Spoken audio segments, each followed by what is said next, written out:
Asier Gorostidi eta Igor Zarralde ilustratzaileek Euskal Herriko animaliak jendeari hurbiltzeko liburu ilustratua plazaratu dute. Liburu bat da, Euskal Herriko animalietaz berba egiten diguna. Bere berezitasunetako bat da animali asko agertzen dira bertan. Horri bakoitzean 3, batzuetan 4 animali agertzen diez. Badau pizka bat, ezango duen denetik, ordonodunak diez bakarrik, hau da, azurrak dituztenak eta, baino honen barruan berezitasun, animali mota asko dagoz. Badagoz ezagunak dian animaliak, adierazten txangorria edo sugandila bat, edo egunero ikusten ditugu animalitzuak, baina badagoz beste animali batzuk. Ezagunak izan arren, agian, gitz ikusten ditugunak, izan leike hartza, izan la oreina, holan emblematikoagoak, eta beste batzuk, esango nukenak, jende askorentzat, nahiz eta hemen bizi eta naturzali izan, mendia jun eta, nahiko ez ezagunak dien animaliak ere badagozela. Zenbat jende jakingo du Euskal Herrian dordokak dauzela, adibidez. Guk liburua antolatzeerako orduan, egin duguna izan da, 3 ataletan banatu, lehenengo ataletan agertzen dira ugaztunak, bigarrenean hegaztiak, eta 3. atalean batu ditugu anfibioak eta narrastiak. Kopuru aldetik ez badia ez urriak, anfibio asko ditugu gurean, espezie kopuru aldetik badi ez urriagoak, ez dago hainbesteko aniztasuna. Orduan horregatik batu ditugu goi biak, atal batean zen, bestela geratzen ziren 2 atal oso labur. Atal bakoitzaren bukaeran, eta hori uste dut dela liburuan beste berezitasunetako bat, jarri dugu deitu dugu nola topatu, eta bertan jarri dugu trikimailu batzuk, edo lako zozer, animali hauen arrastroak bilatzeko, bere ikusten dituzten urratsak interpretatzen jakiteko. Atal bakoitzaren barruan, animaliak dauz, esan dizuet, hori zientifikoek multxoka eta azpimultxoka banatzen dituzten animalik, dagoz klaseak, atalak izango zian, horri bakoitzean, ordenak dagoz, hori da ez ezagunagoak izaten dira.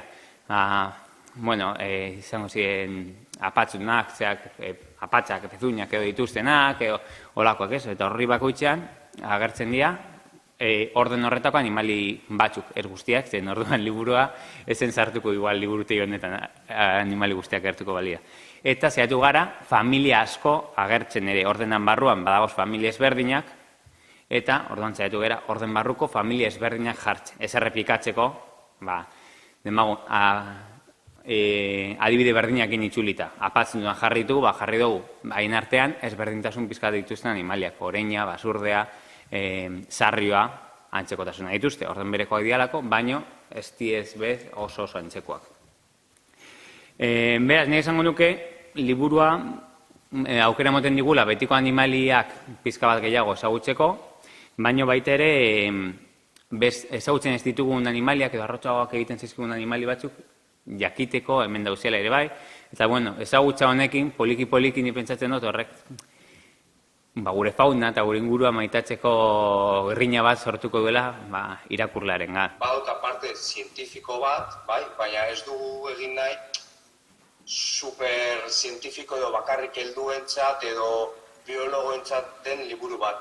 Saiatu gara, bai aurrentzat, bai helduentzat animaliak ezagutzen duena, edo ez dakienak ezer guztiek liburu honetaz gozatu ahal izatea. Gu nahi genuena zen, aur batek irakurri ahal izatea, edo gurasoak, edo heldu bat, edo hori horretarako testu laburrak egin genituen, animali bakoitzaren aipagarrienak diren gauzak esan, baina baita ere berezitasun batzuk, itxikeri batzuk, arreta ditzeko eta arreta mantentzeko bereziki, marrazkiekin berdina bilatu dugu, marrazki handiak, deigarriak izatea, arreta mantentzeko. Nahi genuen euskeraz izatea, hori garrantzitsu da. Uste dut, jende askok eta askok, nahiz euskaldun izan, naturzale izan eta bar, animalien izenak erderaz dakizkiela bakarrik. Buru izan da, saltze animalia, oroko hartuasunean ulertzeko nolakoa den, haragi jalea den edo olako zertxela nagusiak emotia, eta gero, bitxikeriren bat, edo zehozer, hor geratzen zaizu. Ni asko gustatzen azukarilloak. Sabiaz que, eta olako datu kurioso bat, baseatu gara animalitan olakoa jartzen.